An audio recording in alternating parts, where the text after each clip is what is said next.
Your bathroom fan could be secretly costing you thousands of dollars in damages. Most people don't even know this until the damage is done. With over 18 years of bathroom remodeling experience, here are 3 signs your fan is failing you without spending a dime on inspections. Sign number 1 is if you have foggy mirrors after you shower. This shows that your fan isn't pulling out enough moisture, which creates the perfect environment for mold. If you have a properly functioning bathroom fan that is the right size for your space, you shouldn't see much fogginess on your bathroom mirror at all. Sign number 2 is if you have bubbling, cracking, or peeling paint in your bathroom. This means moisture is soaking into your walls, slowly breaking down drywall, and even causing the wood framing behind it to rot. Sign number 3 is if you have mold buildup on your fan, ceilings, or walls. This is terrible for your health, but also could wreck your bathroom, costing you a fortune. If you're noticing any of these signs, here's what you can do.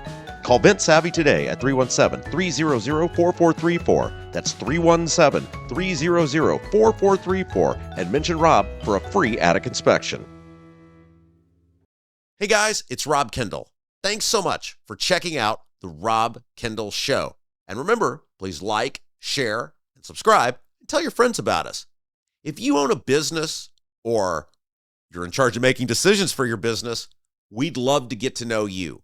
We'd love to learn more about what you do and how here at the Rob Kendall Show, we can help you get your word out to a very loyal group of people. Because, that's what we have with viewers on the Rob Kendall Show, a really loyal group of people. Send us an email, sales@robkendallshow.com, sales@robkendallshow.com. And I look forward to getting back in touch with you to learn more about your business and how the Rob Kendall Show can help you grow.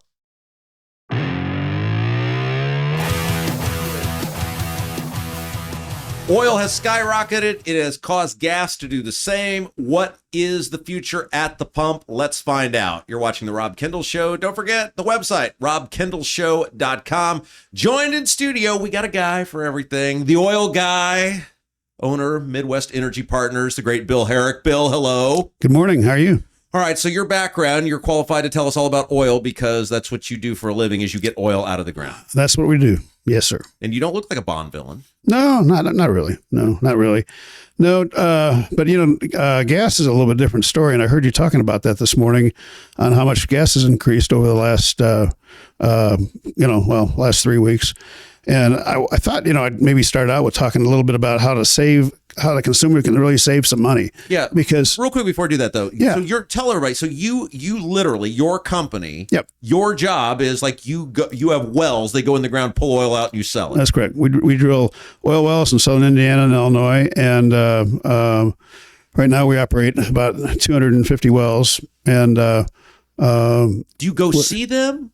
I don't personally. Now, when we drill a new well, I'll typically go down and watch that process for a couple of days. But normally, there's no real need for me to.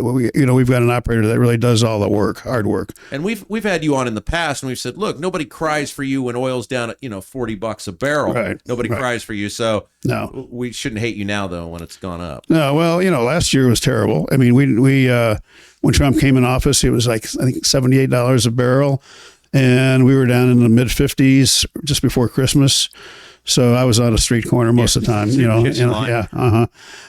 But no, it's, the reality is I've got 10 wells right now we want to drill that we know are going to be good wells, but we need to have a sustained price of around $80 to $85 to really, make sure the returns there for our investors. And even though it's jumped up to, close to 100 in the last couple of days, it's not, we have no idea. We have no idea. And that's really kind of the biggest. You get a war every week. Right. It's the uncertainty of things is just, wearing on everybody. So, I wish like heck, I don't want to make money on people getting killed, but at the same time, the oil industry needs to have prices that are in that $70 to $80 range to really, make things work. Bill Herrick, Midwest Energy Partners, is our guest. All right, so this is what we want to know. How long do you foresee the price of oil being where it's at? Do you think it's going to go higher? What does that mean for gas? Well, I think it is a great uncertainty, right? I mean, you know, I'll use an analogy to one of our favorite pastimes, betting on golf. That's right. You know, Cam Young coming up big for me. Yeah, he did. He did great. You know, but it's like, okay, you know, you can use your background and knowledge and say, okay, you know, this player is getting hot, or this player's, you know, really been dogging it the last few weeks or whatever, or this guy always plays well on this golf course or whatever, and use some general knowledge on trying to understand about where you know, who you think you're going to bet on for that particular tournament. In this case, it's, you know, in the war issue, it's wide open, and trying to figure out, you know, again, are we going to be looking at $60 oil prices in 3 months, or are we going to look at $150 oil and, you know, and oil and gas shortages in the next 3 to 6 months if this thing continues? And honestly, no one has an idea. I mean, I can guarantee you Trump doesn't have an idea. We don't have an idea. That's concerning. He doesn't know. No, I mean, you know, it's like, you know, he'll come out and say, well, you know, we got all the Iranian, you know, ships are all, you know, sunk, and the aircrafts are blown to smithereens. But, you know, the reality is that, well, they're still hitting targets. You know, Dubai was hit with another one over the weekend and had to close the airport down. So, I mean, it's like, you know, who knows when this thing is going to end. And for as long as that Strait of Hormuz is closed, you know, 20% of the oil is just off the market. So we're, you know, this could, my fear is this is going to go on for a very long time. Bill Herrick is our guest, owner, operator, Midwest Energy Partners. Okay, Bill, so you talked about how you can save money at the pump. Yeah. And people just probably, their ears perked up and right. said, stop burying the lead here, Rob. Yeah. Let him tell us how he can save money at the pump. Go. Yeah. So, you know, Speedway, at least as for your Indianapolis listeners, you know, Speedway is a big gorilla. Yeah. You know, they own 80% of the market. They're like on every corner. Right. And yesterday morning, I don't know if you know this or not, they just jacked prices up again to $3.89 a gallon from $3.59 over the weekend. So it goes up so fast, but it never seems to come down as fast. No, well, that's the part of the game. And again, I'm not an expert on the gas market. I'm in the oil side, but what they do is they'll jack the prices up, like I said, 30 cents a gallon or whatever, and then they'll slowly bring prices back down if they, you know, start seeing that consumers aren't, you know, really buying gasoline like they normally should. But in this case, it's not going to go back down, or if it does, it won't stay down very long. So what happens is that everyone else, all the independents, will follow their price, but they don't follow necessarily right away. So, you know, what you need to watch the Speedway gas station prices. And if you notice that they like on Monday, they jack prices up, you know, to $3.89. I saw that driving in this morning to your studio. And there's a Get and Go that I go right by every morning. They've got a discount card that you can get. They charge your account instead of running a card through a merchant processor, and they save money that way. So their price was $3.35. Their discount with using their card was $3.05. So I filled up my Escalade at $3.05 versus $3.89. Thing burns a lot of gas. 25 gallons. Big savings. 25 gallons. So I think I saved close to $20 on one fill up, and I do that every week. So my point is, you just have to pay attention. Those other retailers will at some point increase their prices up to where Speedway is, but not necessarily all the time. But you just really need to be a little more cognizant of what's going on in the marketplace. Okay, Bill Herrick, Midwest Energy Partners, is our guest. Trump came out last week, said he's going to take 172 million barrels out of the strategic reserves, 400 million by the world community. You've told us in the past in another platform that doesn't make any difference. No, and the market ignored it, and you know the world surplus that they were going to draw down.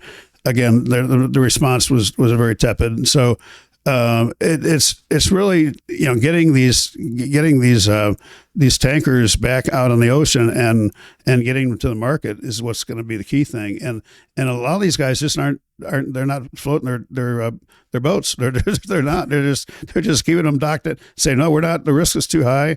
These drones can come from anywhere, and you know, we're just not going to take the risk. So my concern is, like I said, the longer this thing goes, if we don't get some resolution soon, I think then we have a real chance of getting certainly over $4 gasoline and certainly over $100 oil. But you start running into, and again, you weren't even born yet, so I don't even, I don't even It's not talk my fault. about this, but back in 1973 when we ran out of gasoline, because of the Iran situation, people weren't concerned about paying $2, $3, $4 a gallon. They just wanted gasoline, Right? and that could very well be where we're back at. It might be a case where we don't mind paying $4, $5, or $6 a gallon as long as we can get it.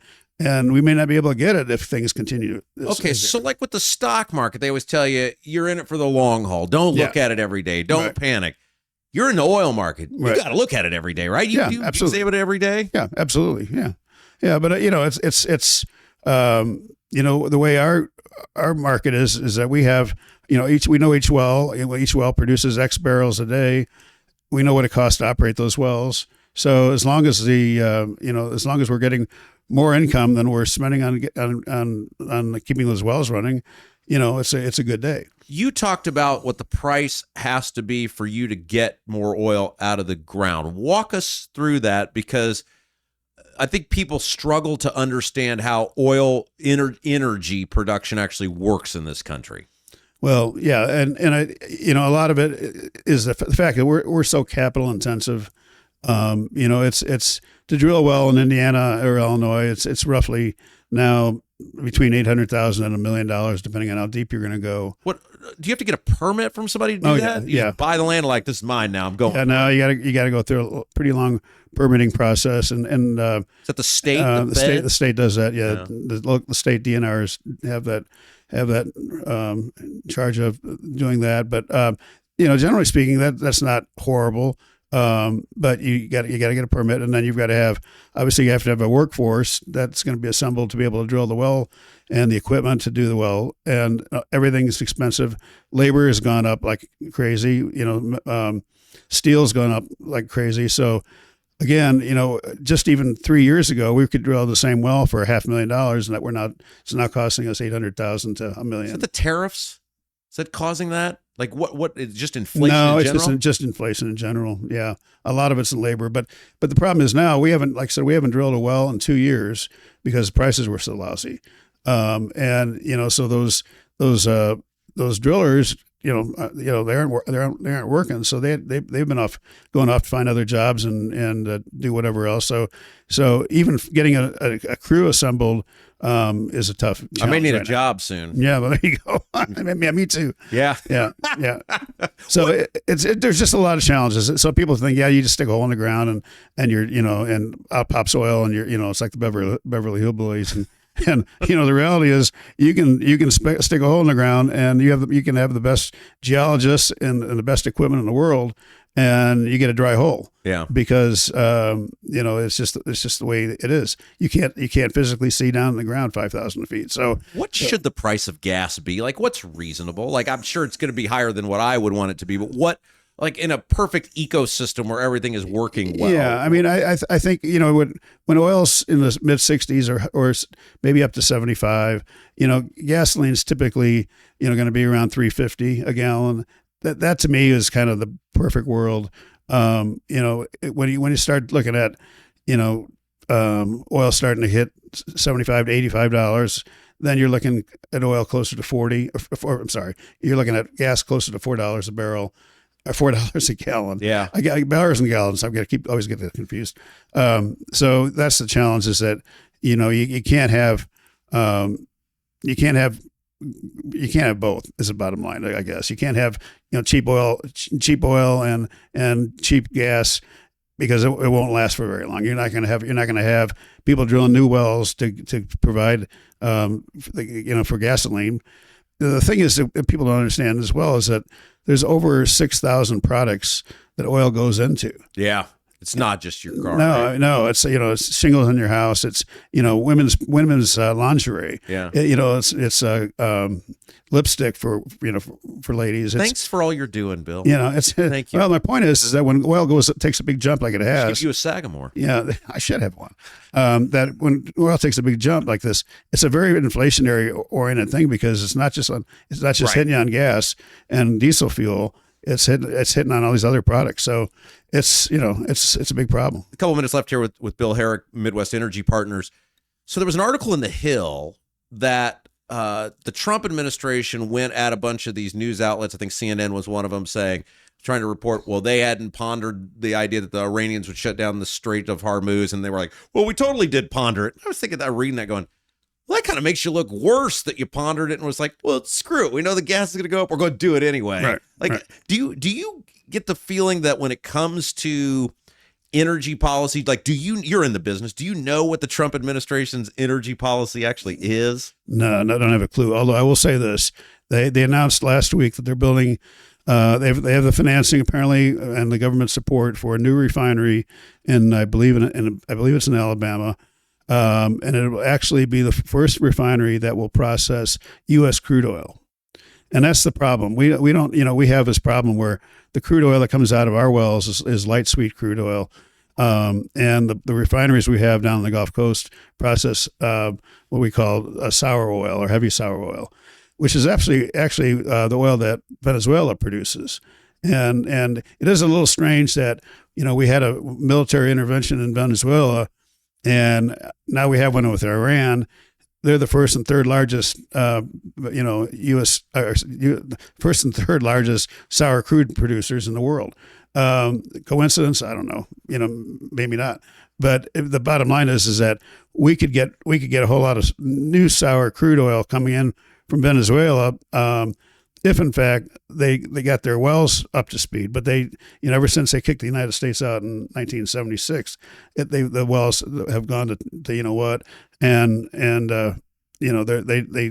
they need about $80 billion in investments to get those things turned around. All right, I'll get you out of here with this. A month from now, we'll be having you back on, and you'll be saying, well, that was a momentary blip in time, and everything's back to normal. Or we'll be saying, well, Jason and I are going to have to carpool to work. Like, what are we doing? what do you think is going to be happening? Yeah, my feeling is that it's like kind of like the ending of World War II. I don't know how Trump can say it's a successful operation if we don't get a government that supports the United States. If they're not pro-U.S., and I don't know how we do that without having boots on their soil. Yeah. And so that's my biggest question is how do we get what we want out of this to really happen? And you can just, it's great that we wiped out all their military facilities, but the reality is they'll just get them back again if we don't, take over their leadership. And again, I don't know how we do that without coming in and actually having boots on the ground. It's like I said, to me, it's just like World War II. Germany would have gone back to what they were doing, if we hadn't come in and the Soviets hadn't come in and basically just took control. And one of the problems that we have is that, the Iranians, like a lot of countries, didn't allow them, citizens to have guns. Yeah. So you've got a very unarmed, group of people that, love the United States. Is very clear with all the celebrations they had about, a couple of weeks ago when we started doing this. But the reality is that the bad guys have all the guns and weapons. Well, I'm going to end up paying for it no matter what. Bill Herrick, oil expert, Midwest Energy Partners. Thank you, my friend. You bet. You're watching Rob Kendall Show. Buying a home or thinking about refinancing? Work with someone local who understands the Central Indiana market. Gary Tedrow with Verity Mortgage helps homebuyers and homeowners explore options for purchasing, refinancing, or even consolidating higher interest debt through their mortgage. Gary's approach is simple, clear advice, and personalized guidance so you can make confident decisions. Visit loansbygary.homes to learn more or get started today. You've got nothing to lose but dollars on your mortgage payment. So call for a free, no-obligation quote, 317-695-5179. Gary Tedrow, NMLS number 179207 with Verity Mortgage, NMLS number 70345, an equal housing opportunity lender. Are you seeing cracks in mortar, moisture working through walls, facade or structural failure beginning to surface? Bramwell Mackay sets the standard for exterior and structural building solutions. Our 40-year master masons and industry experts address moisture intrusion, failing foundations, masonry deterioration, and more. From preserving historic landmarks to addressing modern building envelope issues, Bramwell Mackay delivers full-spectrum service with white-glove professionalism. In Indianapolis, call 812-33-BRICK. 812-33-BRICK. Are you a Clay County resident who is ready to be part of creating a brighter future for our citizens? Doug Cobb is running for county commissioner and will bring fresh perspective to the table. A local farm and business owner, he has skin in the game of our county's success. He knows that a great team can accomplish so much more than any one of us alone and is ready to create a brighter future for Clay County together. The committee to elect Doug Cobb approves this ad. Paid for by Linda Cheatham.